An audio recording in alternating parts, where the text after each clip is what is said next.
Assalamualaikum warahmatullahi wabarakatuh. Halo semuanya, perkenalkan nama saya Dinda Kamila Taufik. Saya adalah mahasiswi dari Universitas Pancasakti Bekasi, Fakultas Ilmu Pendidikan jurusan Pendidikan Ekonomi dengan NIM 18720500055. Nah, dalam video kali ini untuk memenuhi salah satu tugas UTS dengan mata kuliah Manajemen Keuangan dengan dosen pengampu Bapak Karyadi MM. Yuk disimak materi dari saya.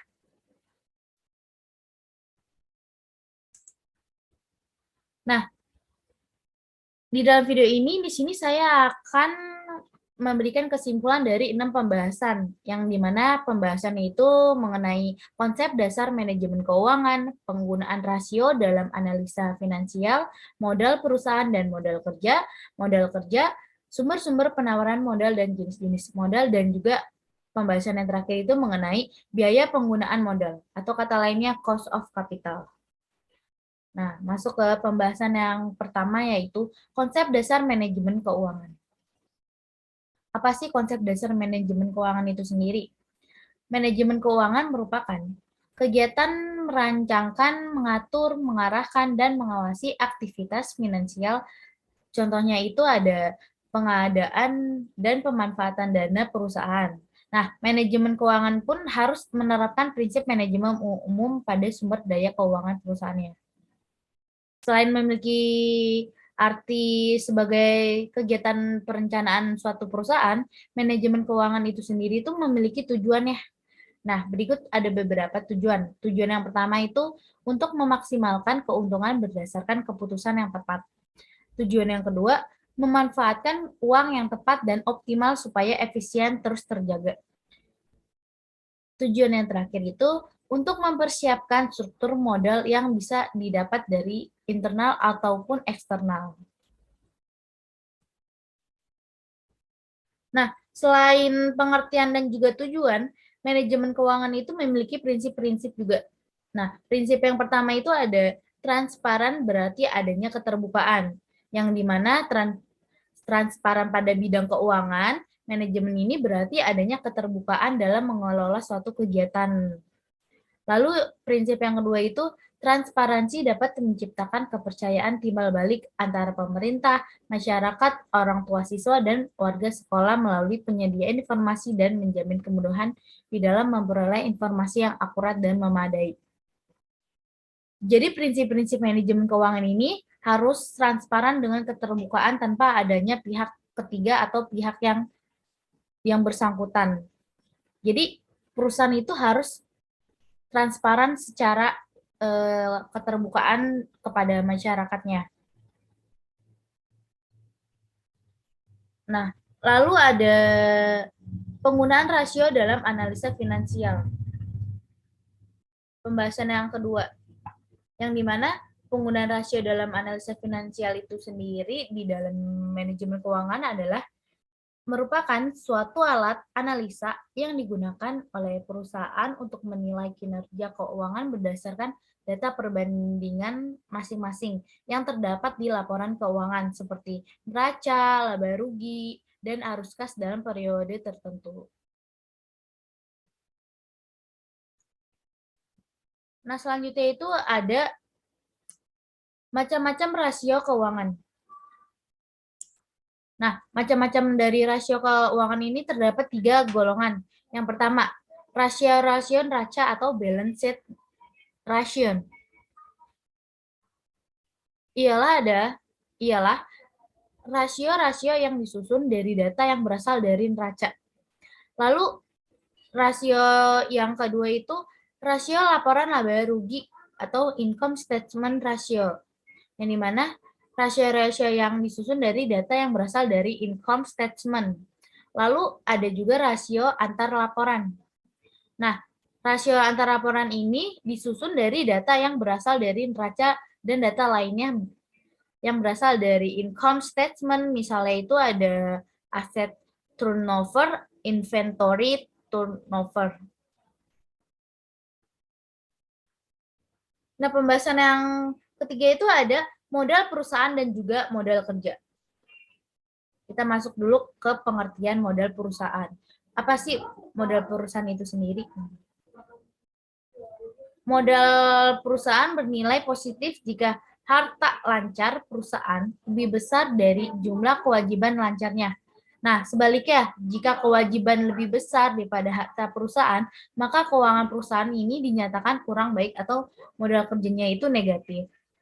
Nah, lalu modal kerja apa sih yang dimaksud dengan modal kerja? Modal kerja itu sendiri merupakan modal yang dimiliki perusahaan untuk membiayai kebutuhan jangka pendek perusahaan. Dengan kata lain itu, modal kerja merupakan modal yang menunjukkan kemampuan dan kesehatan keuangan perusahaan. Nah, di dalam modal ini pastinya ada aktiva lancar dan juga aktiva tetap. Nah, aktiva lancar itu sendiri merupakan jenis aktiva yang memiliki manfaat dalam kurun waktu singkat. Di dalam waktu ini kurang lebih itu 1 tahun.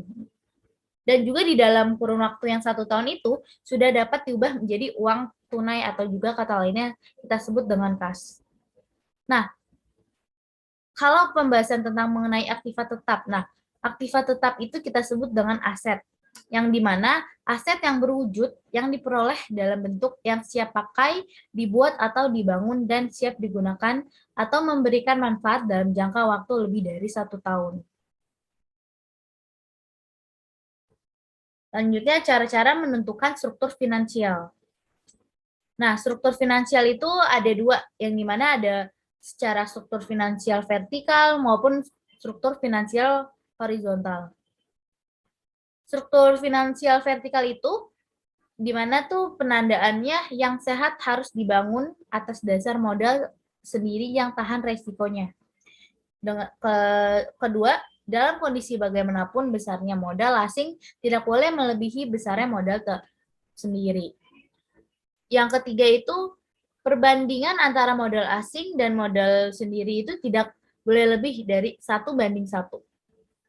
Nah, secara struktur finansial secara horizontal, semua aktiva tetap dan persediaan besi harus sepenuhnya ditutup atau didanai oleh modal sendiri, yaitu modal tetap tertanam dalam perusahaan. Nah, terus besarnya modal itu sendiri itu tidak boleh lebih kecil daripada aktiva tetap plus persediaan besi.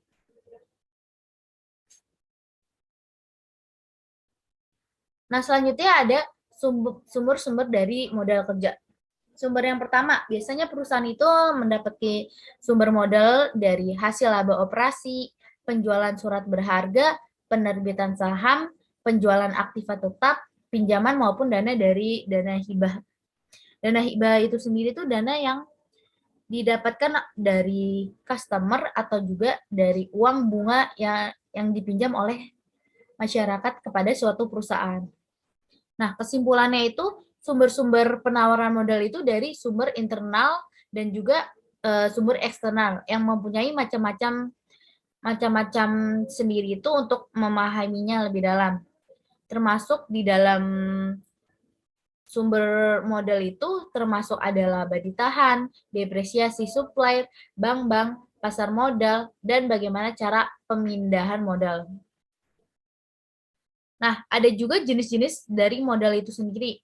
Nah, jenis-jenis modal itu sendiri tuh ada dari modal asing atau utang jangka panjang, jangka menengah, jangka pendek, dan juga modal seiring. Pembahasan yang terakhir itu mengenai biaya penggunaan modal, yang dimana biaya modal merupakan beban yang harus dibayar atau dikeluarkan oleh perusahaan ketika menggunakan modal untuk kegiatan investasi. Nah, modal tersebut itu biasanya terdiri dari utang, saham biasa, saham preference, dan laba ditahan. Lalu ada juga tujuan dari modal. Tujuan modal itu untuk perusahaan dapat mengetahui seberapa banyak biaya yang harus dikeluarkan untuk menandai investasi dan biaya operasional lainnya. Nah, tujuan yang kedua itu untuk memaksimalkan nilai perusahaan. Lalu tujuan yang terakhir untuk mempermudah penentu keputusan penting seperti rating. Selain itu ada juga faktor-faktor modal lain. Faktor yang pertama, yang dimana dalam keadaan-keadaan UMKM umum perekonomian. Faktor yang kedua, daya jual saham suatu perusahaan. Faktor yang ketiga itu keputusan operasi dan pembiayaan yang dibuat manajemen. Faktor yang keempat itu besarnya pembiayaan yang diperlukan. Cukup sekian pembahasan dari saya. Mohon maaf jika ada penjelasan yang kurang dimengerti. Saya mengucapkan terima kasih. Wassalamualaikum warahmatullahi wabarakatuh.